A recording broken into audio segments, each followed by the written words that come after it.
Hello everyone, I'm Professor Geek. Welcome back to the channel. The last video I did, I was talking about how frustrating it is from my standpoint, talking about the problems with Hollywood and their offerings and the problems with their handlings of our mythology, because again, that's my standpoint, looking at how the mythologies affect our culture and our psychologies and so forth, and how frustrating it is even talking about and pointing out the issues anymore because no one listens. You know, they just go and consume anyway. They gotta consume. They have to consume. Need that new shiny story. Need that shiny new take on this character and so forth.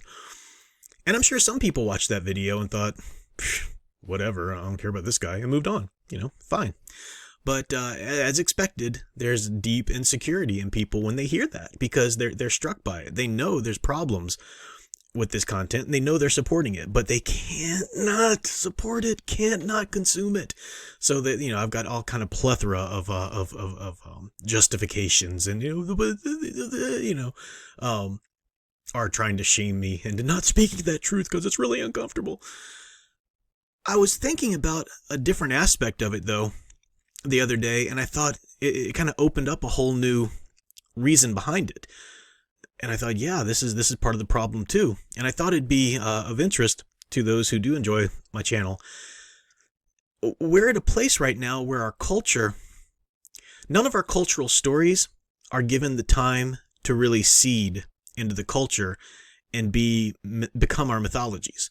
Right. So just as a recap, you know, we are in a time period and in a culture, a Western society, where we no longer have a state religion like ancient Greece, you know, or the Norse or whatever.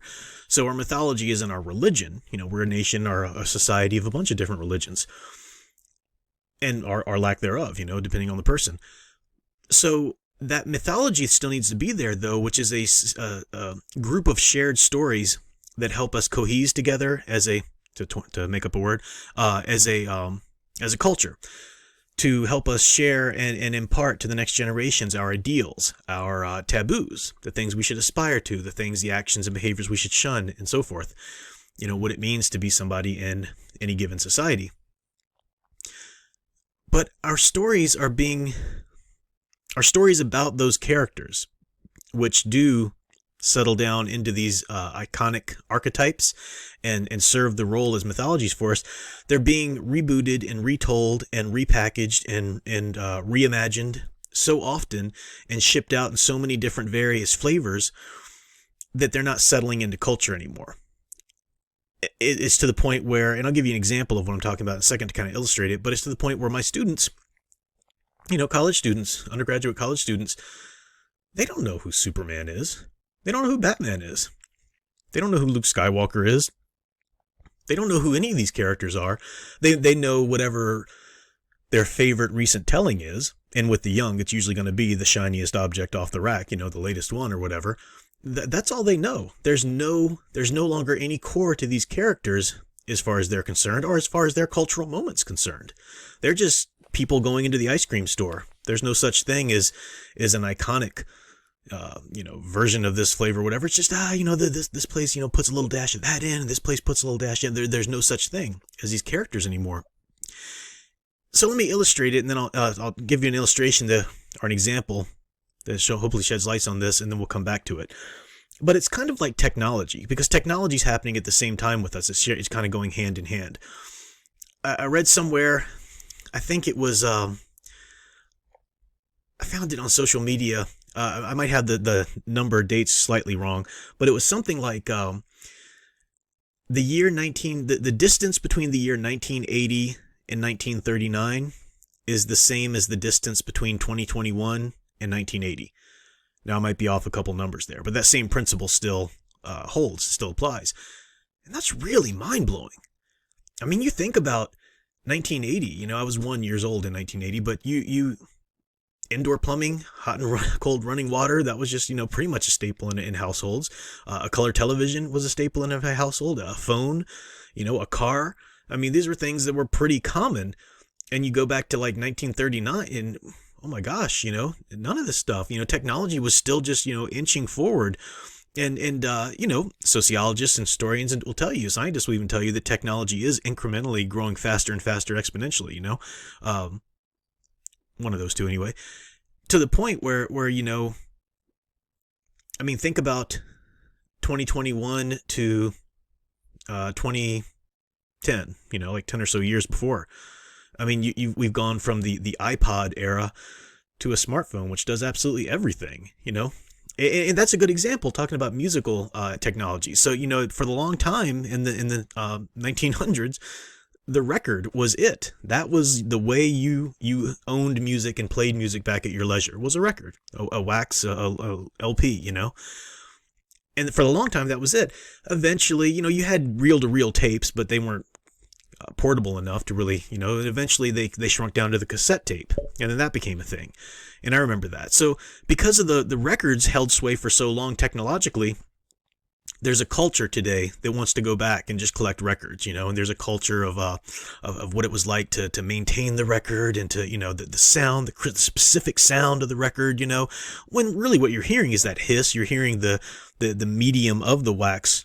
It's not giving you an extra special, glimpse into what it sounded like in the studio or anything like that. But people love that. People are even sort of nostalgic for cassettes, believe it or not. I think, was it Motley Crue or Skid Row? One of them released one of their albums on like an anniversary edition on a record, which a vinyl, which a lot of people are doing. I think I said wax earlier. I meant vinyl. But they also released the record on a cassette as well, like a collector's edition cassette for people that used to, listen to cassettes back in the day. And then, of course, it went to CDs. Then where'd it go from there? iPods? How long did the iPod really last? Eventually, we just had the phones. We had, where you can stream it right from the cloud. Who even needs the physical media anymore? I mean, we should all be still collecting our physical media, but in terms of the technology, that's where we are now. No one's going to be nostalgic for the iPod, unless it's just it triggers the memory of them being in that time. But no one's going to we're not going to have an iPod revival like we have a vinyl revival. We're not going to have that because it's, our technology is moving so much faster now with that. And the same thing is happening with stories. I'll give you a couple examples. We'll do Superman and then Batman. Superman, in 1978, Christopher Reeve's Superman, that defined Superman. And before that, George Reeves. But Superman, Christopher Reeve, that just defined Superman. Now you had like Superboy on television for a while, but that's different era.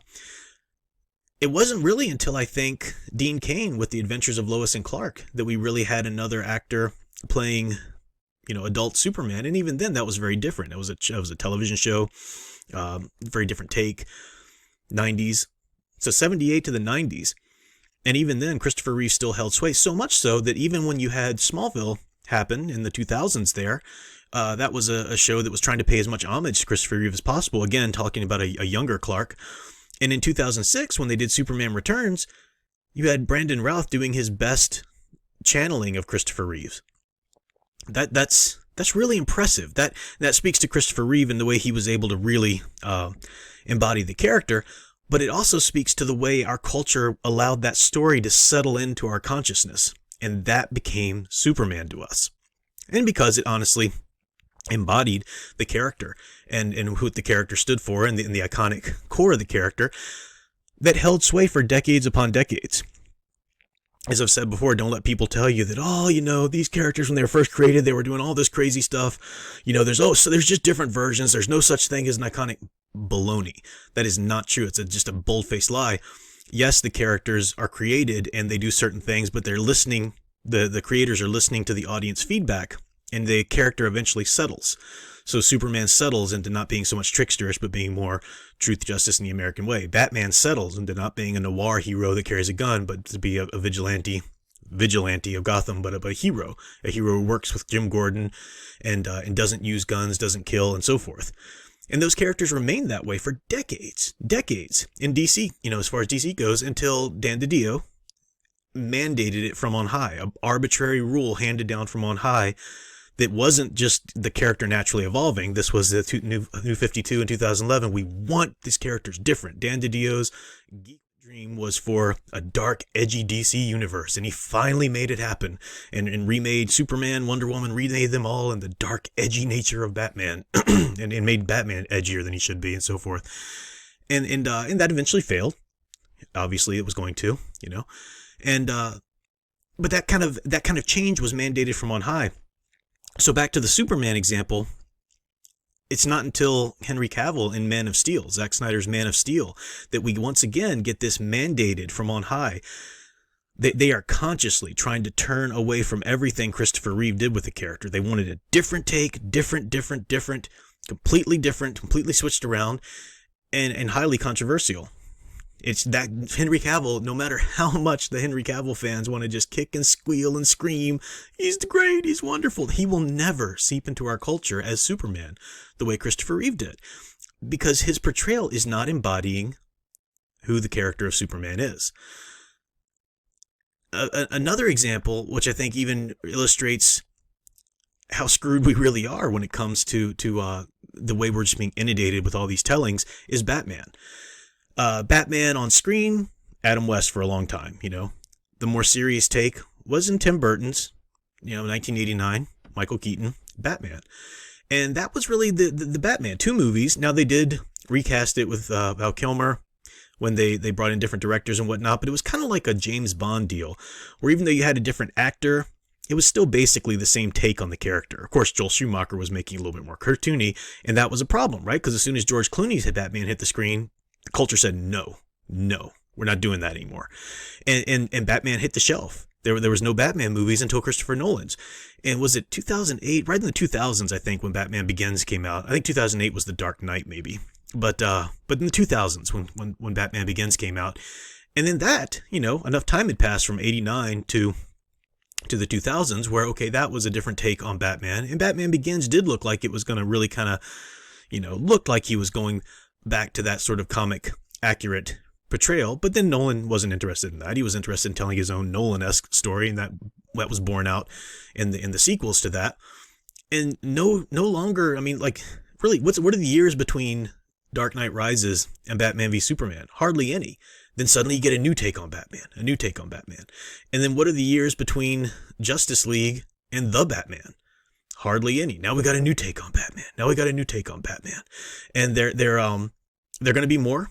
They're going to be more. I wouldn't doubt it I wouldn't be surprised. Now we've got the Flashpoint movie that's supposed to come out and say, oh, they're just the different versions, Keaton will come back, and then there'll be Ben Affleck, and there'll be all these different. And what is that doing? It's just making Batman just a label.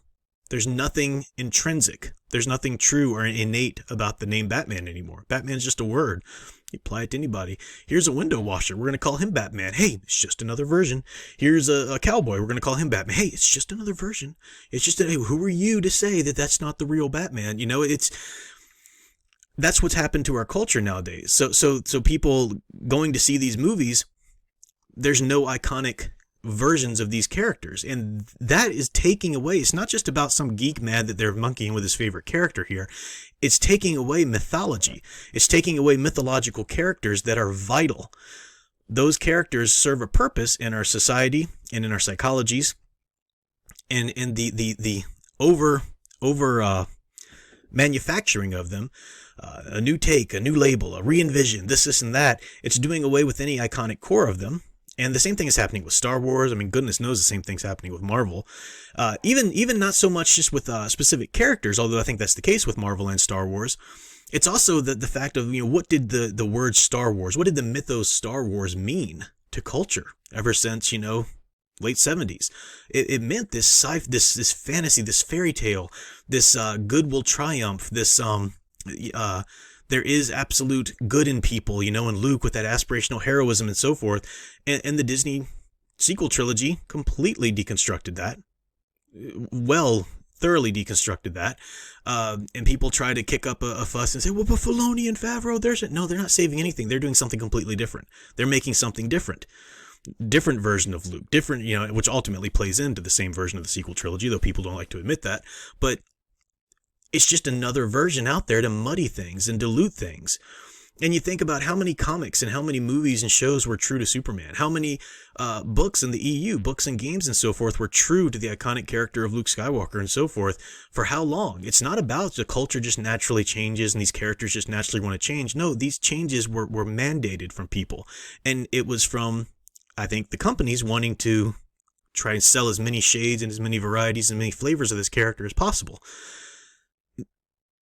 But they were allowed to do so by people who continued to buy the content. And that ties into my previous video. That's the point.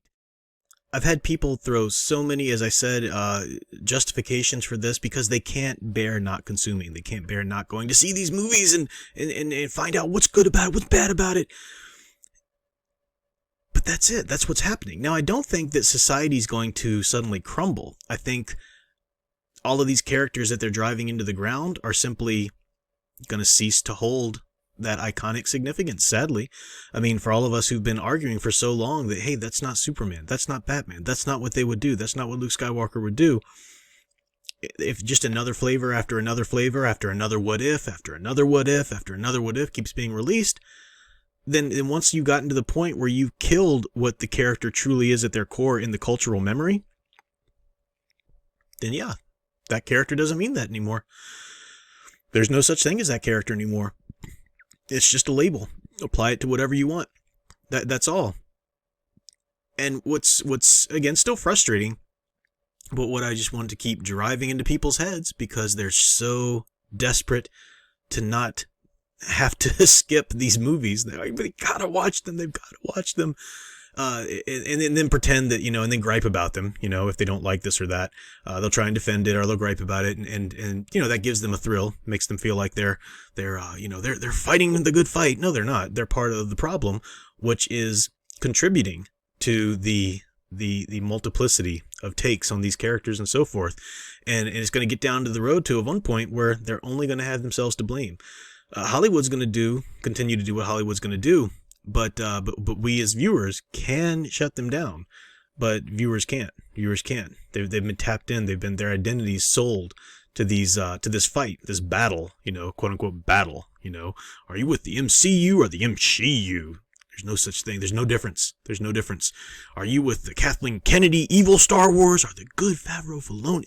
There's no difference. It's all the same beast that's trying to harm the franchise and harming our culture because of it.